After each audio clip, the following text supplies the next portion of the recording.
کیا آپ کو یقین ہے کہ مسلم لیگ نون اور ایم کیو ایم دیگر اتحادیوں کے ساتھ مل کے اس مرتبہ سندھ سے پیپلز پارٹی کو آؤٹ کرنے میں کامیاب ہو جائیں گے؟ اس سیاست میں یقین تو اسی دن ہوتے ہیں جس دن ووٹوں کا نتیجہ آتا ہے. اس سے پہلے تو صرف ایک کوشش ہے، اور کوشش یہی ہے کہ جو آج جس معاہدے کا اعلان ہوا ہے کہ پورے ملک میں مسلم لیگ نون دوسری جماعتوں کے ساتھ مل کر الیکشن لڑے، اور تاکہ ہم ایک بہتر اکثریت پاکستان کے عوام اور اللہ تعالیٰ کے کرم سے حاصل کر سکے. اس کی یہ کوشش ہے جس کا آج ایم کیو ایم کی صورت میں آغاز ہوا ہے. اچھا مولا بخش چانڈیو صاحب، جی سر، آپ کو کیا لگ رہا ہے کہ یہ مسلم لیگ نون اور ایم کیو ایم مل کے سندھ میں آپ کو ٹف ٹائم دیں گے؟ میرے خیال میں یہ ہماری نئی بات نہیں ہے. نون لیگ نے پہلے بھی ایسا کیا ہے.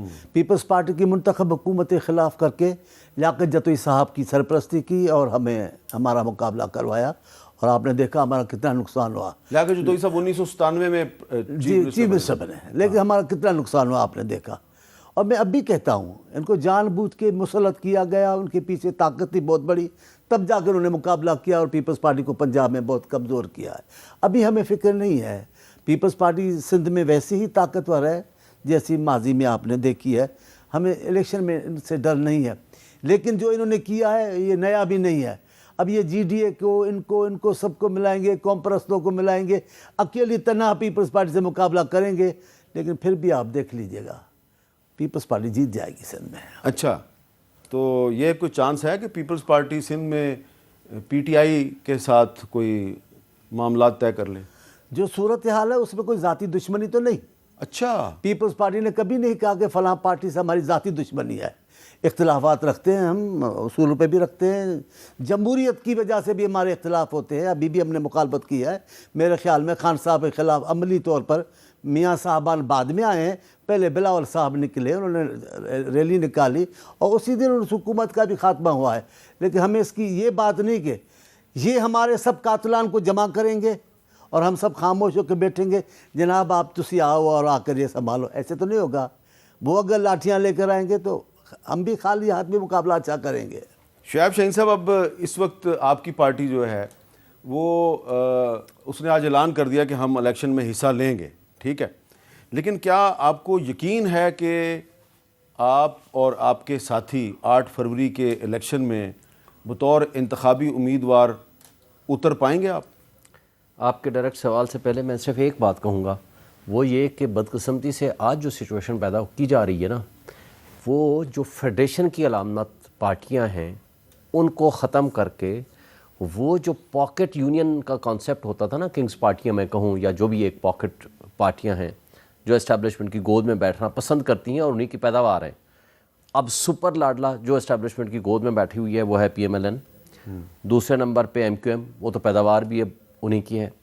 جی ڈی اے وہ ہمیشہ انہی کے ساتھ چلتی ہے پیر صاحب کے زمانے سے. آئی پی پی پیدا ہی اسی لیے کی گئی ہے، اور آج تک مسلم لیگ نون والے چینی چور اور پتہ نہیں قبضہ گروپ کہا کرتے تھے علیم خان اور اس کو جہانگیر ترین کو. اب جب ادھر گئے ہیں وہ دودھ کے دلہے ہو گئے ہیں. اب اس کے ساتھ آپ آ جائیں باپ پارٹی، پیٹری آرٹس ادھر سے. یہ سارا اب مسئلہ کیا ہے؟ مسئلہ صرف ان کا یہ ہے اسٹیبلشمنٹ کا کہ ہم گود لے لیں پارٹیوں کو، جب دل کرے جس کو چاہیں اپنا ایک پپٹ اٹھائیں وہاں اٹھا کر بٹھا دیں. ایک پپٹ کو ہٹائیں، جس طرح شہباز شریف نے کہا جی میں تو آنکھ قطار ہوں اور مجھے اس کے اوپر بڑا ناز اور فخر ہے، اور یہ وہ جو ناز کرنے والے لوگ ہیں ان کو اوپر لانا ہے. پی ٹی آئی جو اس وقت مقبول ترین پارٹی ہے، تمام گیلپ سرویز ہوں دوسرے سروے ہوں کوئی بھی ہو، سب سے مقبول پارٹی ہے، فیڈریشن کی علامت ہے انکلوڈنگ 4 صوبے اور جی پی اور کشمیر میں. لیکن اس کو کرش کرنے کی کیا جو پوزیشن ہے، آج 100 سے زائد مقامات پہ ہم نے اپلیکیشنیں دیں کہ جی ہمیں جلسہ کرنے کی اجازت دی جائے. لاہور ہائی کورٹ کے حکم سے کانا میں اجازت ملی تھی لاہور میں، جو ہمارے ساتھ حشر کیا وہ آپ نے دیکھ لیا. ماسیرا میں جو ہمارے ساتھ کیا وہ آپ نے دیکھ لیا. مردان اور سوات میں جو کیا وہ آپ نے دیکھ لیا. کرک میں تو ہمیں سیدھی گولیاں ماری گئی. تو پھر آپ کو اس کا مطلب نظر آ رہا ہے کہ آپ الیکشن میں نہیں ہوں گے؟ ہم سب سیٹوں پہ ہوں گے، ہم سب الیکشن لڑیں گے. ہم نے اسٹریٹجی بنا لی ہے، اور اس میں یہ جو حرکتیں ہیں نا ان کو ماریں گے، ان کو اٹھائیں گے، یہ پولیس کو استعمال کریں گے، یہ ناکام ہو جائیں گے، یہ نظر ہی نہیں آئیں گے. اور انشاءاللہ آپ نے دیکھا, مجھے آپ بتائیں, 2 پارٹیوں کو ہرانے کے لیے یحییٰ خان نے پیسے دیے تھے, ایک شیخ مجیب کو, ایک ذوالفقار علی بھٹو کو مغربی پاکستان میں. سب سے زیادہ مجھے بتائیں کس کی سیٹیں آئی تھیں؟ وہاں 167 سے 161 سیٹیں جیتی تھیں, اور ان کے امیدوار شیخ مجیب کی پارٹی کے عوامی لیگ لیکن کے. وہ 1970 کی بات ہے نا, اب 2023. سر آج تو آپ کے پاس میڈیا ہے, آج تو آپ کے پاس سوشل میڈیا ہے. آپ کا خیال ہے کہ یہ ہم آپ کے الیکٹرانک میڈیا پہ زندہ ہیں؟ اگر عمران خان کو ختم کرنا مقصد ہوتا, یا آج وہ اس وقت پارٹی مقبول ترین نہ ہوتی, تو یہ جو کچھ کر رہے ہیں کس کے حکم سے, مجھے بتائیں. جب ہم پوچھتے ہیں کہ کس کے حکم سے عمران خان کی تصویر اور تقریر نہیں چلا سکتے, آپ تنقید کرنا چاہیں تو بھی اس کا نام نہیں لے سکتے, یہ کس کا حکم ہے؟ کون ہے وہ سپر پاور؟ ہمیں کہا جاتا ہے کہ اوپر سے حکم ہے. اوپر تو بھئی اللہ میاں کی ذات ہے, ادھر تو سب انسان برابر ہیں, یہاں قانون اور آئین کی بالادستی ہونی چاہیے. چلیں, لیکن جو کچھ بھی ہو رہا ہے لوگ دیکھ رہے ہیں, مزید نفرتیں پیدا ہو رہی ہیں, اور اس نفرت کا اظہار انہوں نے بیلٹ پیپر پہ جا کر کرنا ہے. مجھے بتائیں, بلے کے نشان کے لیے الیکشن کمیشن نے 30 اگست کو فیصلہ کیا ان دی پریزنس آف میڈیا, وکیل اور پبلک کی موجودگی میں, اور اس کے بعد آج تک وہ آرڈر نہیں آیا. اور الیکشن کا تو اس کا پریزیڈنٹ کو جب ملنے گیا, بیلٹ پیپر پہ بلے کا نشان نہیں ہوگا. پریزیڈنٹ کو ملنے گیا, اس سے سوال ہوا, اس نے کہا جی بلے کا نشان ہوگا. اس دوران ہم کئی دفعہ میٹنگ بھی کر چکے ہیں, خط بھی لکھ چکے ہیں, اپلیکیشنز بھی ڈال چکے ہیں, ابھی تک ہمیں آرڈر نہیں ملا. یہ تو ہے طرز عمل ہماری اداروں کا, ہمارے لا انفورسمنٹ ایجنسیز کا, اور الیکشن کمیشن جو سب سے بڑا آئینی ادارہ ہے جس نے فری اینڈ فیئر الیکشن کرانے. لیکن اس کے باوجود ہمارا یقین ہے انشاءاللہ ہم الیکشن لڑیں گے بھی اور الیکشن جیتیں گے. جی خرم صاحب, یہ جو کوشش ہے کہ ناظرین کو ایمنیزیا کا شکار کر دیا جائے. ایم کیو ایم 2018 سے لے کر 2022 تک کس جماعت کے لیے ووٹ ڈال رہی تھی؟ تحریک انصاف. بالکل. لیکن اتحادی اب آپ سن لیں نا جی, بات یہ ہے کہ تمام جماعتیں جن کے اوپر آج یہ تبرہ بھیج رہے ہیں, یہ سب جماعتیں تحریک انصاف کو سپورٹ کر رہی تھی. ایک دفعہ نہیں, بار بار قومی اسمبلی میں انہوں نے ووٹ ڈالے ہیں کہ بجٹ پاس کروائے, ورنہ یہ تو بجٹ پاس کرنے کی پوزیشن میں بھی نہیں ہوتے تھے. اور اس کا اقرار بھی عمران خان کر چکے ہیں کہ جی ہم سے تو بجٹ پاس نہیں ہوتا تھا. جن کا نام یہ نہیں لے رہے شعیب شاہین صاحب, انہوں نے بجٹ پاس کروا, عمران خان نے اعتراف کیا اور ایک سے زائد دفعہ اعتراف کیا. تو لہذا یہ کہانیاں چھوڑ دیں کہ یہ کوئی سویلین سپریمیسی کی جنگ ہے یا کوئی اور بات ہے.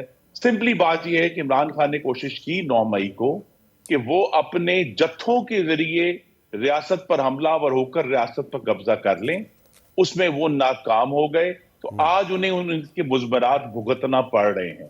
اور آج بھی اگر جی ڈی اے, اور میں بالکل زرداری صاحب کی بات کو دہراؤں گا جو انہوں نے کہا ہے کہ جمہوری مقابلہ ہونا چاہیے, ہوگا انشاءاللہ. اگر جو پی ڈی ایم کی حکومت تھی اس کی خواہش ہوتی کہ تحریک انصاف کو کالعدم قرار دینا ہے, تو یہ صرف فیڈرل گورنمنٹ کا اختیار ہے سپریم کورٹ میں ریفرنس بھیجنے کا. ہم نے ریفرنس نہیں بھیجا.